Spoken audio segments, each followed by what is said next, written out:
দাদা রে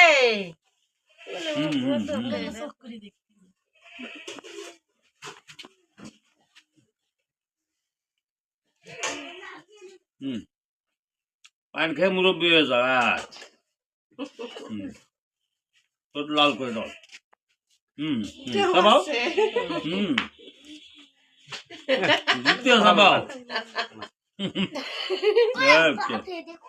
এই যে ভাইয়া মুরব্বী মানে তো ভালো চাপ আছে